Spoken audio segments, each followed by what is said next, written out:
I Had Trouble in Getting to Solla Sollew by Dr. Seuss.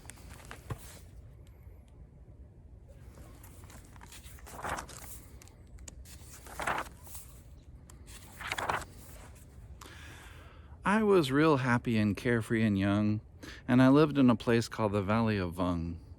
And nothing, not anything, ever went wrong until, well, one day I was walking along, and I guess I got careless. I guess I got gawking at daisies and not looking where I was walking.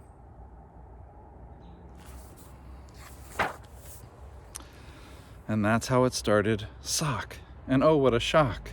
I stubbed my big toe on a very hard rock, and I flew through the air and I went for a sail, and I sprained the main bone on the tip of my tail.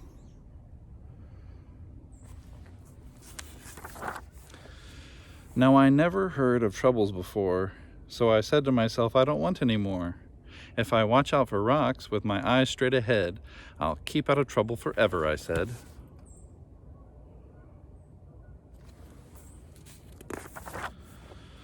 But watching ahead, well, it just didn't work. I was watching those rocks, then I felt a hard jerk. A very fresh green-headed Quilligan quail sneaked up from in back and went after my tail. And I learned there are troubles of more than one kind. Some come from ahead, and some come from behind. So I said to myself, now I'll just have to start to be twice as careful and be twice as smart. I'll watch out for trouble in front and in back sections by aiming my eyeballs in different directions. I found this to be quite a difficult stunt, but now I was safe, both back and in front.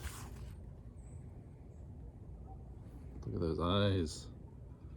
Looks like Igor from, what's that movie?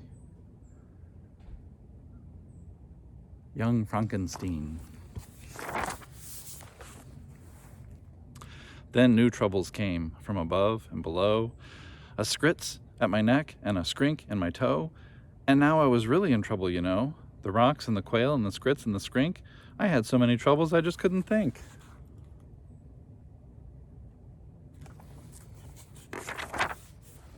There I was, all completely surrounded by trouble, when a chap rumbled up in a one-wheeler rubble. Young fellow, he said, what has happened to you? What has happened to me and the other folks too? Sorry, what has happened to you has happened to me and to other folks too. So I'll tell you what I have decided to do. I'm off to the city of Solla Sollew, on the banks of the river, beautiful River Wahoo, where they never have troubles, at least very few. It is not very far, and my camel is strong. He'll get us there fast, so hop on, come along.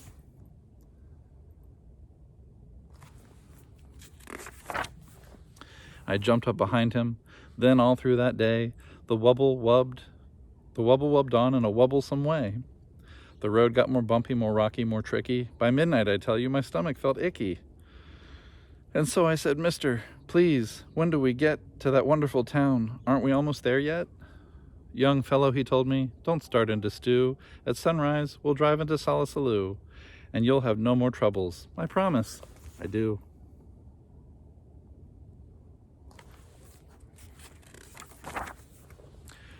But when dawn finally came and the darkness got light, that wonderful city was nowhere in sight. Instead of the city, we ran into trouble. Our camel got sick and he started to bubble. We had to put him in the one-wheeler wubble. So there we were in a dreadful position. Our camel sure needed a camel physician. Now, doctors for camels are not often seen, especially on mountains. They're far, far between. But we pulled that old wubble and set out to find some doctor while dragging our camel behind.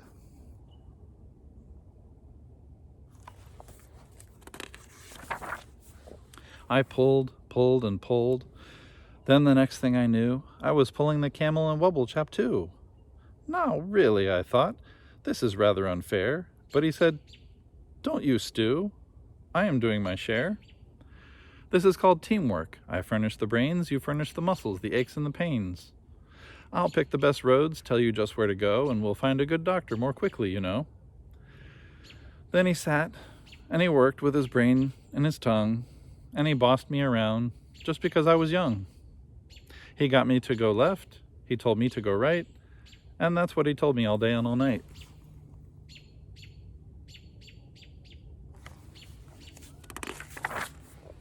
Next morning we located Dr. Sam Snell, who knew all about tonsils in camels as well. Our camel, he said, had a bad case of gleeks and should lie flat in a bed for at least 20 weeks. I was tired. How I wanted to crawl in that bed. But the wobble chap sent me away and he said, "Your troubles are practically all at an end. Just run down that hill and around the next bend, and you'll come to the Happy Way bus route, my friend. The Happy Way bus leaves at 4:42 and will take you directly to Solla Sollew, on the banks of the beautiful River Wahoo, where they have never had troubles, at least very few."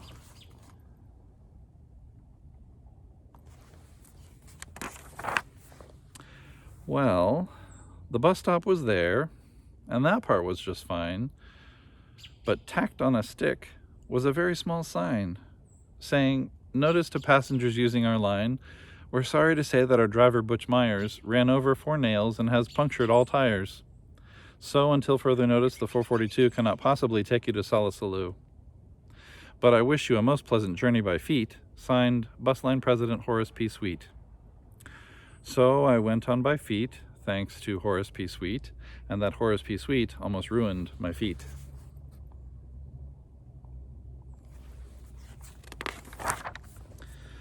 A 100 miles later, my feet were so sore. Then, wouldn't you know it, it started to pour. I was drenched to the skin when a chap in a slicker splashed up and he yelled, "It's the midwinter jicker." The midwinter jicker came early this year, and it's not going to be very comfy around here.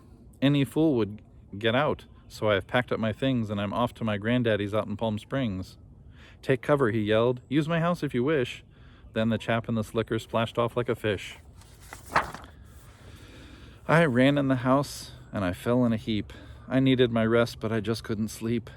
Did you ever sleep when your feet were like ice, with a family of owls and a family of mice? I listened all night to the growls and the yowls and the chattering teeth of those mice and those owls. While the midwinter jicker howled horrible howls, I tossed and I flipped and I flopped and I flepped. It was 5:15 when I finally slept.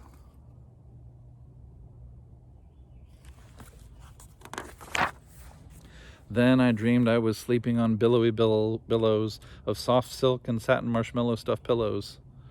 I dreamed I was sleeping in Solla Sollew on the banks of the beautiful River Wahoo, where they never have troubles, at least very few. Then I woke up, and it just wasn't true.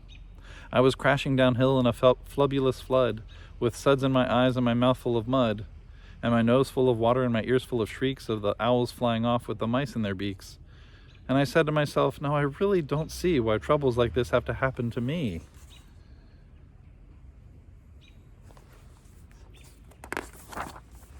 I floated 12 days without toothpaste or soap. I practically almost had given up hope, when someone up high shouted, "Here, catch the rope." Then I knew that my troubles had come to an end, and I climbed up the rope calling, "Thank you, my friend."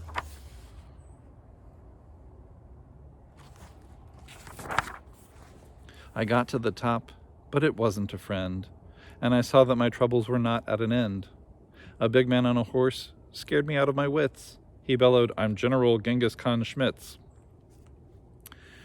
There's a war going on, and it's time that you knew. Every lad in this land has his duty to do. We're marching to battle. We need you, my boy. We're about to attack. We're about to destroy the perilous Poozer of Pamplemousse Pass. So get in line. You're a private first class."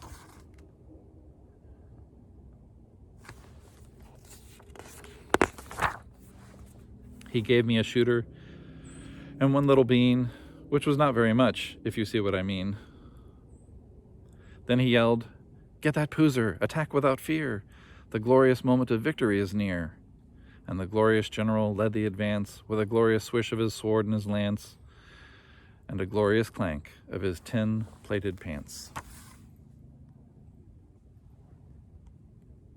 Nice little pea shooter. Then we went round a corner and found that, alas, there was more than one Poozer in Pamplemousse Pass, and Genghis Khan Schmitz shouted out to his men, "This happens in war every now and again. Sometimes you're winners, sometimes you're losers. We never can win against so many Poozers.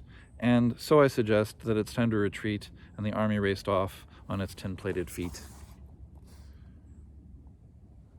leaving him behind with his pea shooter. There I was, with more poozers than I'd ever seen. There I was, with my shooter and only one bean. There I was, and I thought, will I ever get through to the wonderful city of Solla Sollew, on the banks of the beautiful river Wahoo, where they never have troubles, at least very few?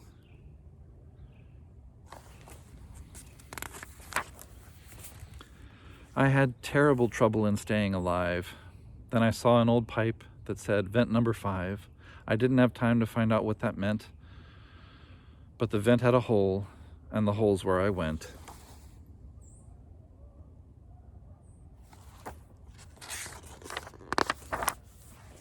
Well, that vent where I went was a sort of a funnel that led me down into a frightful black tunnel.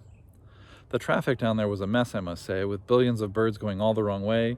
They bumped me with bikes and they banged me with dishes. I ran into ladders, beds, bottles, and fishes. I skidded on garbage. I fell in a horn. Troubles. I wished I had never been born. I was down there 3 days in that bird-filled up place. At least 8,000 times I fell smack on my face. I injured 3 fingers, both thumbs, and both lips, my shin bone, my backbone, my wishbone, and hips. What's more, I was starved. I had nothing to eat. And damp. Was I damp? I grew moss on my feet.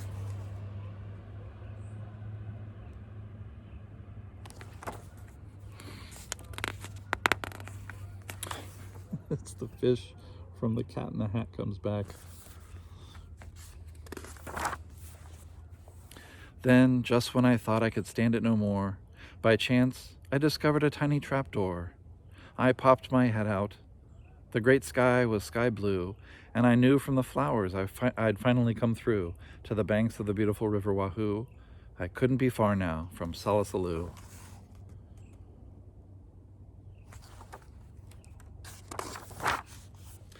There it was, with its glittering towers in the air. I'd made it, I'd done it, at last I was there. And I knew that I'd left all my troubles behind when a chap at a doorway that shimmered and shined waved a wave that was friendly and kind.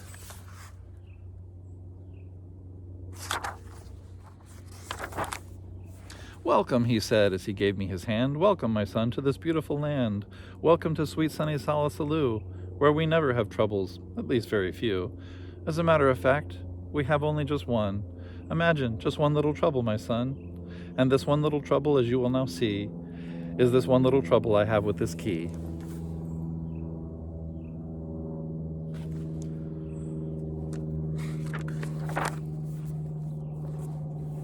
There is only one door to Solla Sollew, and we have a key-slapping slippered, we do.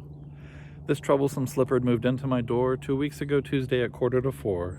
Since then I can't open this door anymore, and I can't kill the slippered. It's very bad luck to kill any slippered, and that's why we're stuck. And why no one gets in, and the town's gone to pot. It's a terrible state of affairs, is it not? And so, said the doorman of Solla Sollew, my job at the door here is finished. I'm through, and I'll tell you what I've decided to do.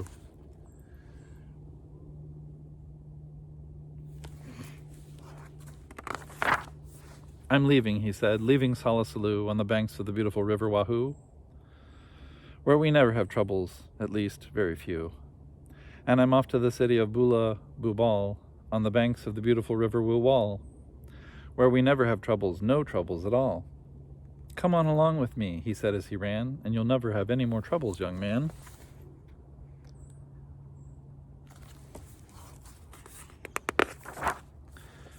That's what the man said. So I started to go, but I didn't. Instead, I did some quick thinking inside of my head.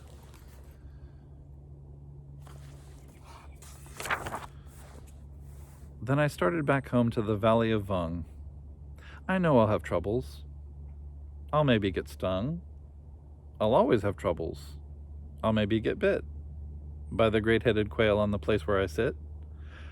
But I've bought a big bat. I'm all ready, you see. Now my troubles are going to have troubles with me. Dang, are those nails? Oh no, okay. He's gonna go gangsta.